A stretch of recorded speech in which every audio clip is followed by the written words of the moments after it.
This drill video is how to extend to finish your backswing. So a common complaint when golfers join the site is that my backswing is too short, I don't reach parallel, etc.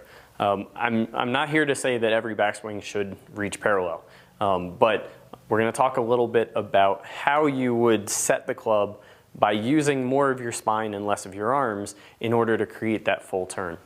So one of the simple drills that I like to use to kind of organize this whole body movement for the backswing is when you put the club across your shoulders, with a good pivot, the shoulder will roughly point somewhere out around where the golf ball would be.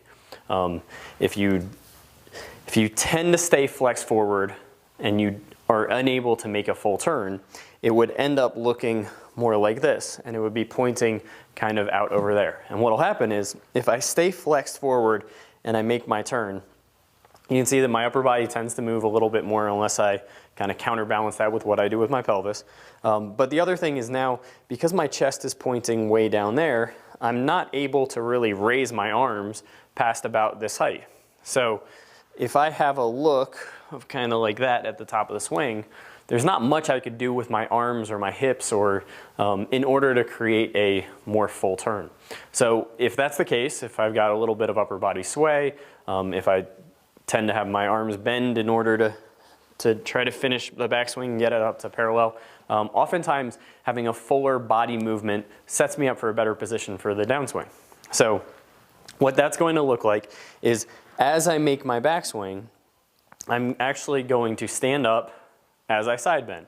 So I'm going to turn it into kind of this one little movement that I like to teach without the club, which is almost as if my hand is going to stay pointed at the golf ball and I'm going to reach that opposite hand away. It wouldn't make sense if I was trying to stay flexed forward, because now I wouldn't really be able to get it all the way back away from that hand. So I'm going to open my chest up just like this. Now, the important thing is to make sure that the extension is happening from kind of the mid back or the thoracic spine as opposed to the lower spine. So I don't want to be doing this where I'm basically arching my lower back. I want to make sure my abs are a little bit engaged, and I'm going to make that movement just like so. Then I'm going to bring my hands together. And what I'll see is that if I'm used to being in this flexed forward position, it will feel like my hands are much higher, but they're higher even though they're kind of in front of me.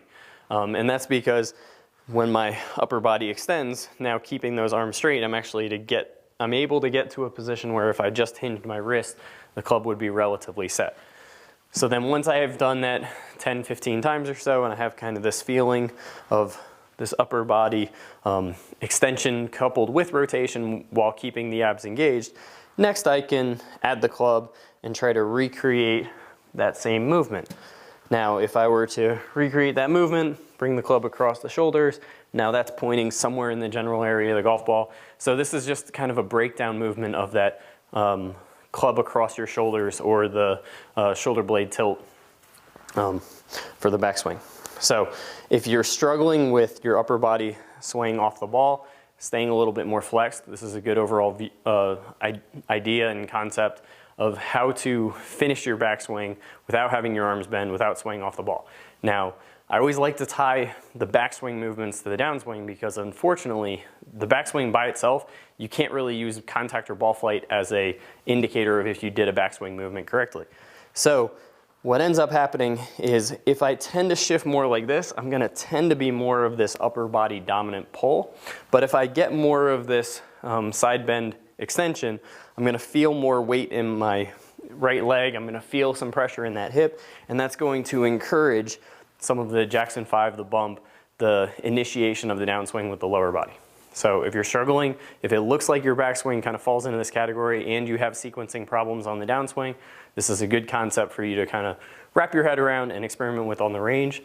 The normal tendency would be to get a little bit steep when I start doing this move until I work on flattening the clubs from the shoulder, because the more that my upper body shifts back here, I can actually get steep with my arms but still come from the inside. So when I get a better body pivot, what ends up happening is it takes away the ability to compensate with my arm movements.